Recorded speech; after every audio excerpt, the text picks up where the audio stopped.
హుస్సేన్ సాగర్ బుద్ధుడు విగ్రహం వెనుక ఉన్న అసలు నిజం. 1980వ సంవత్సరంలో ఆంధ్రప్రదేశ్ రాజకీయాల్లో ఎన్టీఆర్ గారు అగ్రస్థానంలో ఉన్న సమయం అది. సినిమా నటుడుగా ప్రజల గుండెల్లో స్థానం సంపాదించిన ఆయన రాజకీయ నటుడుగా కూడా కొత్త ఆలోచనలు, ధైర్యమైన నిర్ణయాలతో ప్రత్యేక గుర్తింపు తెచ్చుకున్నారు. ఆ సమయంలో ఆయన అమెరికా పర్యటనకు వెళ్లారు. అక్కడ స్టాచ్యూ ఆఫ్ లిబర్టీని చూసినప్పుడు ఆయన మనసులో ఒక ఆలోచన పుట్టింది.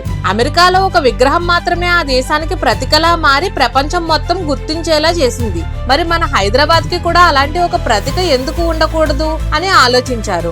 అది కేవలం ఒక అద్భుతమైన విగ్రహం మాత్రమే కాకుండా ప్రజలకి ఒక ఆత్మీయమైన సందేశం ఇవ్వగల ప్రతీక కావాలని అనుకున్నారు. అలా ఆలోచించినప్పుడు ఆయనకి గుర్తొచ్చింది గౌతమ బుద్ధుడు. ఎందుకంటే బుద్ధుడు శాంతి, అహింస, దయలకు ప్రతీక.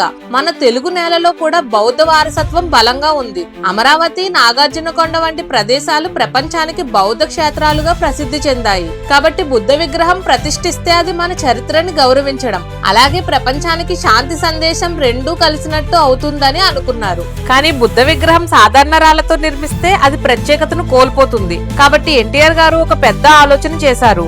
అదేంటంటే ఒకే రాయితో చెక్కిన విగ్రహం చేయాలి అని. అలాంటి రాయి దొరకడం మామూలు విషయం కాదు. దాదాపు నెలల తరబడి వెతికిన తర్వాత నల్గొండ జిల్లా నకరేకల్ దగ్గర ఒక రాయి గుట్టల్లో సరైన రాయి కనుక్కున్నారు. ఆ రాయి సుమారు 450 టన్నుల బరువు, భారీగా ఉండడంతో విరిగిపోకుండా, చీలిపోకుండా చెక్కడానికి చాలా జాగ్రత్తలు అవసరం. కాబట్టి ఈ విగ్రహం చెక్కడానికి ప్రసిద్ధి శిల్పి గణపతి స్థాపతిని ఎంపిక చేశారు. ఆయనకు దక్షిణ భారతదేశంలో పెద్ద పెద్ద దేవాలయ శిల్పాలను చెక్కడంలో అనుభవం ఉంది. ఆయన నేతృత్వంలో 200 మందికి పైగా శిల్పకారులు, సహాయకులు, కార్మికులు ఈ పనిలో పాల్గొన్నారు. ఇది సులభమైన పని కాదు. రాయిని ఒక్కొక్క అంగుళం జాగ్రత్తగా చెక్కాలి. ఒకవేళ ఒక పక్క ఎక్కువగా చెక్కబడితే మొత్తం విగ్రహం ఆకారం చెడిపోతుంది. మొదట వారు లోటస్ పోచర్ లో కూర్చున్న బుద్ధుని డిజైన్ చేశారు. కానీ అది బరువు పరంగా సరైన బ్యాలెన్స్ ఇవ్వలేకపోతుందని అర్థమైంది. చివరికి బుద్ధుడిని నిలబడి ఉన్న రూపంలో అభయ ముద్రలో తీర్చిదిద్దారు. అంటే ఒక చెయ్యి పైకి లేపి భయపడద్దు అని చెప్పే ముద్ర.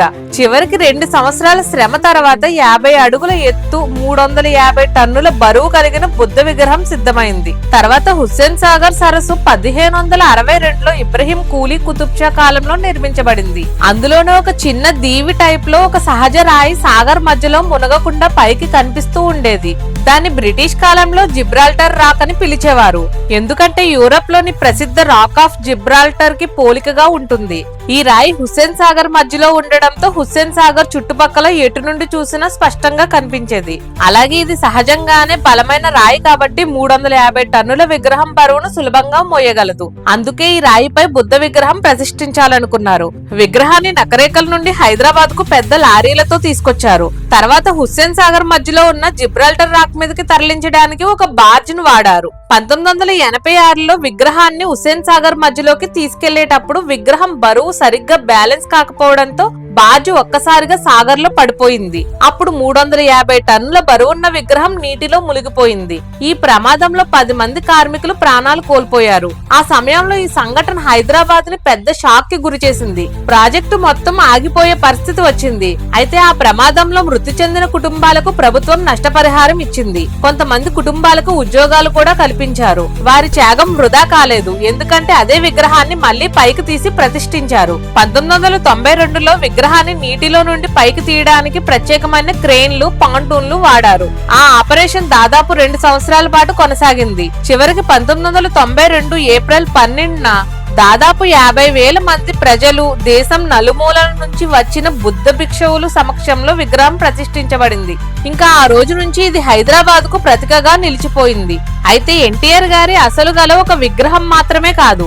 ఆయన ప్లాన్ ఏంటంటే బుద్ధుడి జీవితంలోని 32 దశలను చూపే 32 విగ్రహాలు హుస్సేన్ సాగర్ చుట్టూ మధ్యలో ఏర్పాటు చేయాలి. ఇది ఒక ప్రత్యేక బౌద్ధ యాత్ర కేంద్రంలా మారాలి అని అనుకున్నారు. కానీ భారీ ఖర్చు, సాంకేతిక సమస్యలు, 1986లో జరిగిన ప్రమాదం తర్వాత రాజకీయ మార్పులు, వీటన్నిటి వల్ల ఆ ప్రాజెక్ట్ ఆగిపోయింది. చివరికి ఒక బుద్ధ విగ్రహం మాత్రమే ప్రతిష్ఠించబడింది. 1980లో మొత్తం ప్రాజెక్ట్ కి ఖర్చు ₹1 కోటి వరకు అయ్యింది. ఒకవేళ అదే విగ్రహాన్ని ఇప్పుడు ప్రతిష్ఠించాలంటే కనీసం 50 కోట్లు పైగానే ఖర్చవుతుంది. ఎందుకంటే శిల్పకారుల జీతాలు, material cost, machine rents, safety ప్రమాణాలు అన్ని పెరగడం వల్ల ఖర్చు భారీగా అవుతుంది. ఈ రోజు బుద్ధ విగ్రహం హుస్సేన్ సాగర్ మధ్యలో నిలబడి రాత్రి వేళల్లో లైటింగ్లతో ప్రకాశిస్తూ పర్యాటకులను ఆకర్షిస్తుంది. ప్రతిరోజు వందలాది మంది బోట్స్ లో వెళ్లి దగ్గరగా చూసి వస్తారు. ఇది కేవలం ఒక రాయి మాత్రమే కాదు, శాంతి అహింసలకు ప్రతీక, బౌద్ధ వారసత్వానికి గుర్తు, హైదరాబాద్ కు ఒక చిహ్నం. హుస్సేన్ సాగర్ బుద్ధ విగ్రహం ఒక కలతో పుట్టింది, ఒక ప్రమాదంలో ఆగిపోయింది, చివరకు ఒక త్యాగం వల్ల మళ్లీ నిలిచింది. నేడు ఈ ప్రతీక కేవలం హైదరాబాద్ కి మాత్రమే కాదు, మొత్తం తెలుగు రాష్ట్రాలకు గర్వకారణం. Thanks for watching. ఈ వీడియో మీకు నచ్చింది అనుకుంటున్నాము. ఈ వీడియో మీద మీ అభిప్రాయాలను కామెంట్ సెక్షన్ లో చెప్పండి. ఇలాంటి నిజాల కోసం మా ఛానల్ ను సబ్స్క్రైబ్ చేయండి. వీడియోని లైక్ చేయండి, షేర్ చేయండి.